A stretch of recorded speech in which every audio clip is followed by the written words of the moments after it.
Merci d'avoir choisi la télévision communautaire pour vous informer. D'abord, les agents de l'hydraulique confrontés à une détérioration extrême de leurs conditions de vie et de travail ont décidé de briser le silence face à l'inaction persistante des autorités. Malgré plusieurs interpellations restées sans réponse, le syndicat alerte sur un risque réel de paralysie du système hydraulique national.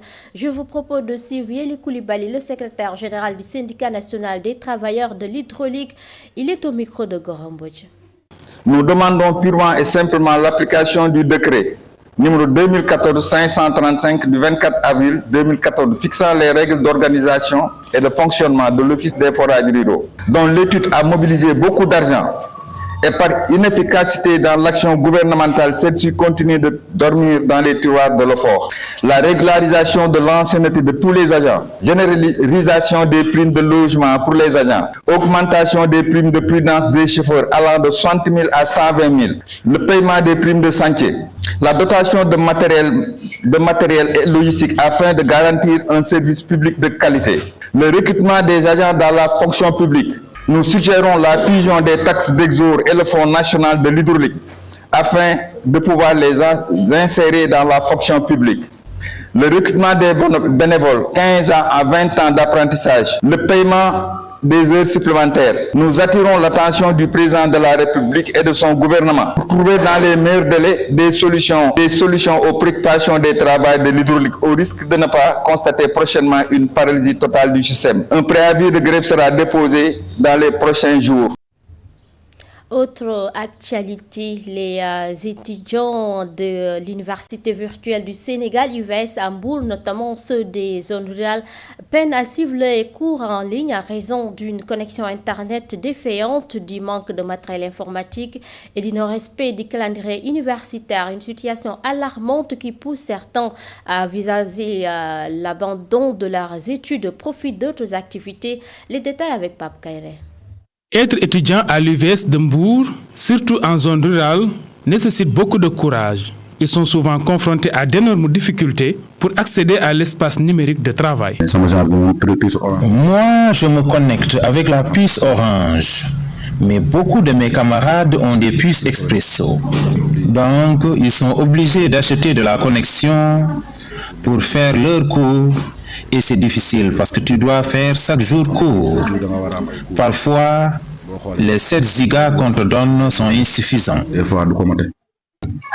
Parfois, tu as des problèmes de réseau pour faire cours normalement. Beaucoup de villages n'ont pas d'électricité et parfois, en plein cours, ton ordinateur peut s'éteindre. Ces problèmes d'accès aux cours normalement sont parfois accentués par des pannes d'ordinateur. Des fois, tu peux avoir un problème avec ta machine, mais ceux qui le gèrent là-bas te font courir et finalement, ça te décourage. Beaucoup ont abandonné à cause de cela.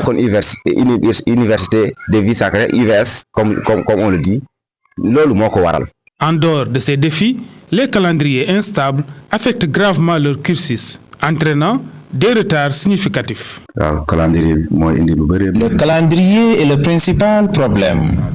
L'origine des retards que vous entendez est due au calendrier et c'est fréquent dans les UVS. Des fois, il y a des années académiques qui durent 2 ans. Presque 2 ans.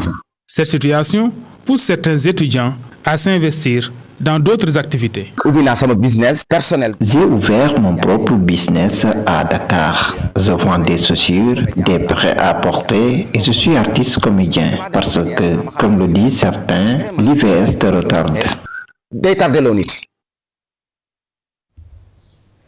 Et direction Sédhiou, le paysage des transports est en pleine mutation. Les charrettes jadis incontournables pour le transport des marchandises ont cédé la place aux tricycles motorisés, plus rapides, plus pratiques. Mais derrière cette évolution se pose une autre réalité, le problème de carburant, les tracasseries policières et la difficulté d'assurer le versement hebdomadaire qui s'élève à 25 000 francs. C'est un reportage de notre correspondant Omar Cissé. Ancien charretier, Ousmane Diaw observe ce changement avec un mélange de nostalgie et de résignation. Pendant 6 ans, je travaillais avec la charrette. C'est à cause de l'avènement des tricycles que j'ai arrêté de m'en servir. Parfois, tu t'arrêtes ici avec ta charrette et quelqu'un vient te dire « J'ai une tonne de ciment à amener d'urgence au chantier, les maçons m'attendent ». Il prend la charrette et le tricycle.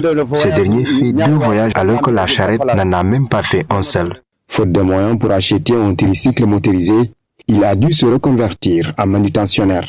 Nous déchargeons des camions contenant du fer, du ciment et d'autres matériaux. Nous gagnons parfois entre 7 000 et 20 000 francs CFA par jour.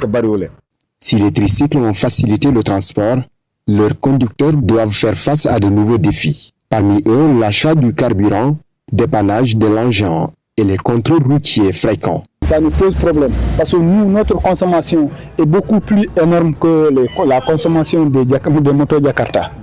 Les bagages que nous transportons débordent. On rencontre des policiers, ils vont nous faire des amendes. 3 000 à 6 000 jusqu'à 12 000. Ces contraintes pèsent lourdement sur la rentabilité de l'activité. Pour beaucoup de conducteurs, le tricycle ne leur appartient pas. Ils travaillent pour un propriétaire à qui ils doivent verser une somme hebdomadaire de 25 000 francs CFA. Versement de manque 25 000. Nous versons 25 000 francs par semaine. Et il y a beaucoup de tricycles. Le travail ne marche plus comme avant. Si tu achètes de l'essence à 5 000 francs, tu dois tout faire pour assurer le versement et faire la vidance de la moto. C'est très compliqué.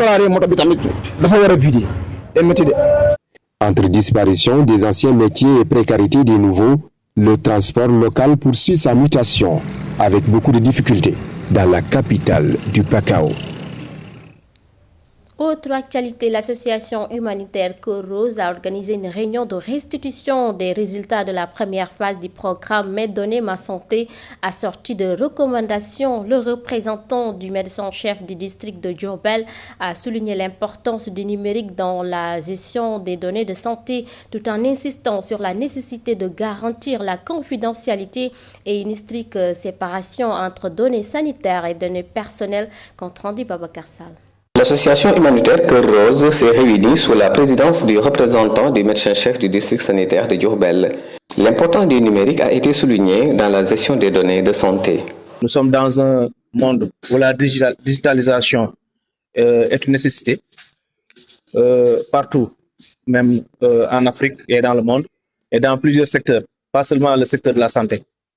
Cette digitalisation nous permettra de prendre des décisions, de prendre des bonnes décisions, de promouvoir la qualité des soins, mais également d'aider les autorités à prendre des décisions par rapport au financement, par rapport aussi aux urgences de l'heure.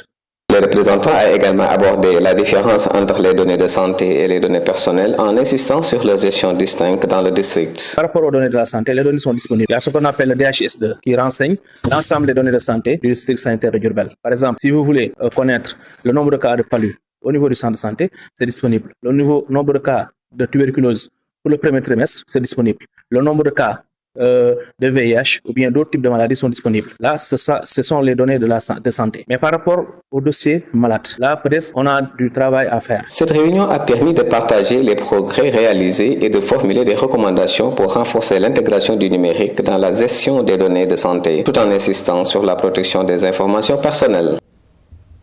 Et en cette période de Ramadan, le marché central de Kaffrine reste bien approvisionné en produits essentiels. Si l'huile connaît une rupture temporaire et que l'oignon voit ses prix légèrement augmenter, la pomme de terre enregistre une baisse et les commerçants assurent à leur niveau un approvisionnement régulier tout au long du mois. Voyons tout cela avec Fatou Sall. En période de Ramadan, la consommation des denrées alimentaires devient de plus en plus importante. Au marché central de Kaffrine, les commerçants se disent satisfaits de l'approvisionnement en produits. Ici à Kaffrine, pour l'oignon, la pomme de terre, la dette, l'huile et le sucre, nous n'avons pas encore rencontré de difficultés. Et je pense qu'il n'y aura pas de problème d'approvisionnement.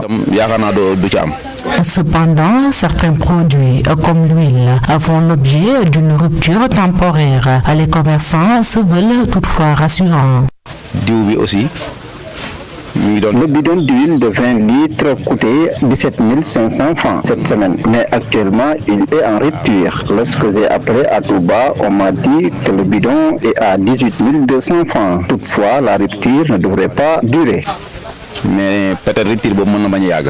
S'agissant des prix, l'oignon enregistre une légère hausse, tandis que la pomme de terre connaît pour sa part une baisse.